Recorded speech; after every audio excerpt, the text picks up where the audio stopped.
Let's talk about the grain markets. We've noticed that the agricultural bulls are few and far between. Even farmers that we speak to that are in the business that rely on higher grain prices to make a living have gotten extremely pessimistic.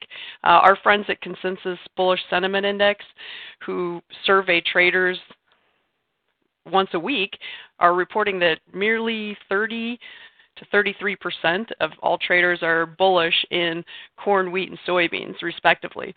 So we're looking at market sentiment that is in the dumps, prices that are in the dumps, and we've also noticed that as the stock market's celebrating any positive news on the China trade situation, the grain market is not. The grains will get a little bit of a bid on any headline, but then it gives it all back.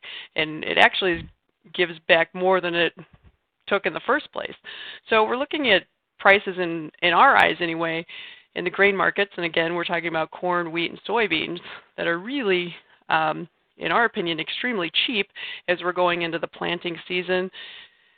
As we all know in grains, things rarely go perfectly throughout the entire crop cycle. It's usually some sort of story popping up with maybe there's too much moisture, too little moisture, too much heat, not enough heat, you name it, there's too something. So let's take a look at some charts in corn, wheat, and soybeans and see what things look like. In our opinion, we see two levels of support in corn, 365 and 355. And anybody that trades corn futures knows that that's really only like a $500 difference per contract. So even if you're willing to get bullish at 365 and the market breaks through the 355, you're probably not going to throw in the towel. You're not going to be traumatized. It's a relatively reasonable drawdown to expect, and 355 happens to be the contract low. So at some point between 365 and 355, we think the market's probably going to bottom out. In fact, maybe it already did. Earlier this week, we saw 365 in corn, and it lasted a split second. We've since bounced, and we're probably going to push our way up to about 385, which is where trendline resistance will come in. If the market can push above 385, we think there's a really good shot we trade above $4. Are we going to $4.50 or $5? Maybe not, but $4 corn is definitely in the horizon, or at least in our opinion, is a definite possibility.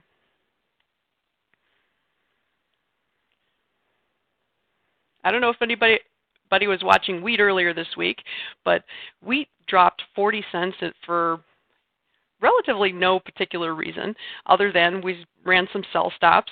You can see that the market was trading very tightly in a low volatility situation, and when it broke below support, it ran stops. People started to panic. There was probably some margin situations, that sort of thing. But in our view, we probably just wiped out some of the weaker players. And if you take a step back and look at the long-term trend line, this actually wasn't that out of the question. You notice that wheat comes down to this general trend line a couple of times in the last year or so. Maybe if these levels continue to hold, we're expecting wheat to trade back into the 5 to 520 area, which would be a nice move in the futures market.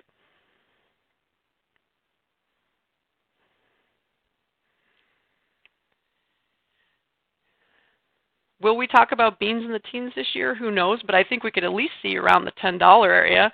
Soybeans found support earlier this week around 9.10-ish and appear to be pointing upward. If you notice, we have a trend line in the RSI and a couple other of levels of support here that have held.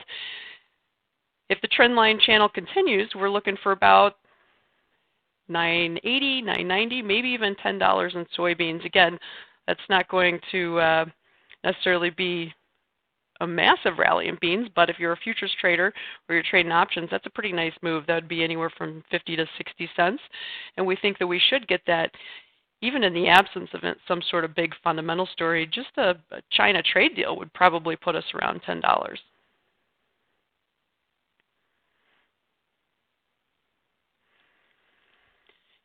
If you're interested in learning more about trading futures and options, or you're interested in getting involved, we are a brokerage service. That's how we make our living.